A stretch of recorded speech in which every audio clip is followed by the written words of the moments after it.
Hello, hello. Hello. DPG! Hey, how's it going? What's going on, brother? How was that game for you? I know you wanted to touch back on the Wales game.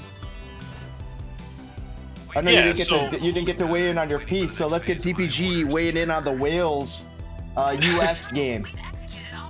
Yeah, so anybody that thinks that Walker Zimmerman is a really good center back that should be a starter for the U.S. men's national team is delusional and over optimistic. You know how we were talking about how that European experience plays a role in making players better? Mm-hmm. You kind of saw that firsthand. First of all, who the hell tackles between the legs inside the box? First, Walker Zimmerman does. Walker Zimmerman does. Anybody, knows better than to try to go into a guy between his legs inside the box, because chances are 90% of the time you're going to touch him and he's going to fall and the ref is going to call a penalty automatically. So that's my biggest, I don't even know why Zimmerman's even starting Over Primer Carter Vickers. Yeah,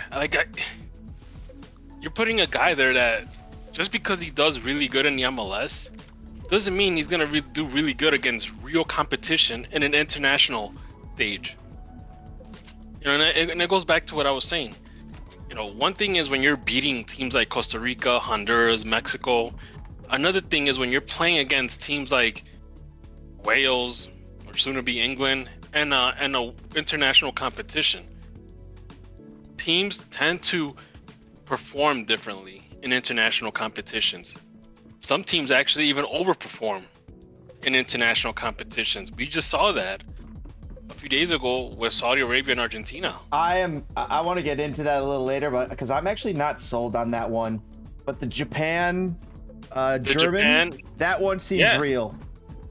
Yeah, so you think about that. There's teams that overperform in the World Cup, and there's teams that underperform in the World Cup. And clearly, from what we saw on Monday, England's not going to underperform in this World Cup. The United States is looking like they're going to underperform in this World Cup. I used to always say, a couple of years ago, way back, I used to say, MLS guys, I have a good feeling that MLS guys will be able to hold their own in the international stage against top teams. But I don't think I longer believe that anymore, because I feel that experience that some of these guys get in Europe, you cannot compare that to playing against LA Galaxy or against Raw Salt Lake or New England Revolution. You're not going to get experience. I mean, where do the majority of Japan players play? Japan's got a couple players in German league, I think, but yeah, a lot of their players tend to play overseas. But the J League is probably the best league in Asia. I mean, think about that. It's probably I think that might be the highest ranking league in Asia. What would you say is the best league in North America? Oof, it's beginning to look like MLS is overtaking Liga MX. If you would have asked me this a few years ago, I probably would have told you hands down Liga MX. Just because they don't deal with a lot of the stuff MLS teams deal with, like salary caps and all these dumb rules about designated players and whatnot. They don't deal with that, so they can really bring good talent from overseas, and a lot of them tend to bring a lot of South American talent to fill up the ranks. So, I mean, I don't think in our area in the CONCACAF, I don't think, if you were to put up the best MLS team against the best J League team, I don't know. I think the J League team might actually beat the top best MLS team. They'll compete. It'll be competitive, but I mean, what we just saw today I think is it's gonna Saudi Arabia beating Argentina. I mean, that blows up your theory. But the Saudi Arabia Argentina, I don't believe is true. The Japan. Well, this is what I said. This is what I said, that there are teams that are that overperform in the international stage, and I think this is going to be one of those tournaments where you're going to have all these random teams overperforming. And it's not like this is something new. We've seen this happen in the past, in past World Cups. You know, we saw it with Costa Rica in 2014.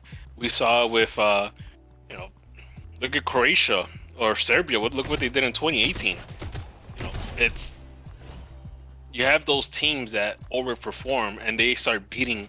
They become giant killers. At the same time, those teams don't tend to make the mistakes that, you know, Walker Zimmerman did against Wales. Walker Zimmerman had I mean, that was his only mistake though of the game. Other than that, he played pretty stellar. Tim Ream was fantastic. The whole team looked really good in general. Well, you know, the one thing that's kind of cracks me up is, you know, the U.S. had, I don't even know how many crosses they had into the box, but they had no idea what to do with it once it was crossed. It's basically, they look like a team out of ideas. Mm-hmm. And like I said, like I mentioned before, like I'm not expecting this team to go far. I don't think this team is there yet. They have the tools. I was surprised that it looked like they had an idea. I'm so used to the Chicago Fire just being identityless that, you know, when I'm watching the U.S. men's national team, they're always a surprise. And they have an identity. They have a way they're playing.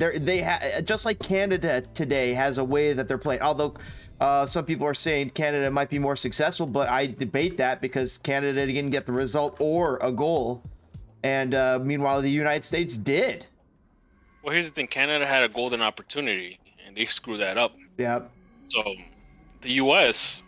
screwed up because one of the players screwed up. It's one of those things. Is like, you know, Gareth Bale has been around the game for a long time, and he's been around the game in the top leagues in the world. You know, he knows how to play the game, and he pretty much played Zimmerman. He pretty much forced him to do that tackle, to make that decision, and he knew what was going to happen. So, you know, Zimmerman should have done better than read that. You know, instead of tackling a guy because you think you're gonna beat him, you're facing Gareth Bale. You're not facing, you know, some random guy in the MLS. This is not just, you know, any person. This is Gareth Bale. The guy played in Real Madrid. The guy played in Tottenham. He knows how to play the game. He's played some of the most important minutes of soccer in the last century. If you really think about it, because he's winning championships with Champions Leagues with Real Madrid. Yeah, and the thing about it is that, and this is like, I know Zimmerman had a pretty good game, but I think that overconfidence might have played a role in that decision. He figured, okay, well, I've been defending pretty well. You know, I'm gonna try this. This should work. And obviously, it didn't. Because everybody knows you never tackle between the legs inside the box. You just don't do that. I don't know what he was thinking. I mean, but he did it, and he tried to. He in his head he was like, if I touch that ball, they can't penalize me. And you know what? I mean, we can't crucify the guy because all the greats have done it, and they'll put it through. But here's the thing. They're doing it in the most important moments because this is their most tested moments where a lot of those other players, and here's to your point, have been tested like that before. Yes, on that exactly. big scales. That happens like in the Champions League, those high pressure moments. Yeah. And it's like, you know, if one thing is like, if this was like Paolo Maldini or Franco Baresi, making that kind of tackle, you know damn well that they probably you know, they've been in that situation. They know what to expect. At the same time, they also know how to avoid being penalized. Because you mentioned the greats. And They've been in that situation, like you just said. They've learned from it, like what they could do and what they can't do. Here's Walker Zimmerman stepping into one of his biggest international match of his career. I mean, all these guys, even for Pulisic, that was the biggest because he's never been to a World Cup before. Exactly, and Well, they got to get experience somewhere, though. I mean, and that was a great showing for the experience levels that I think that Walker Zimmerman has. I mean, any way you take it. Like, obviously, we all wanted the 3 points. I wanted the 3 points. Like, what do we change there to get 3 points? Is Walker Zimmerman the guy we change? If we put in Cameron Carter-Vickers, you're saying we get 3 points out of that match?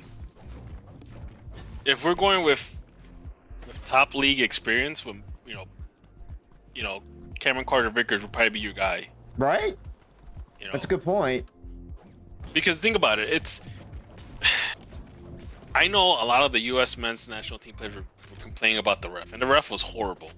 Bale was complaining about the ref. You know, the thing about it is that MLS refs are horrible too. Me and you have seen that.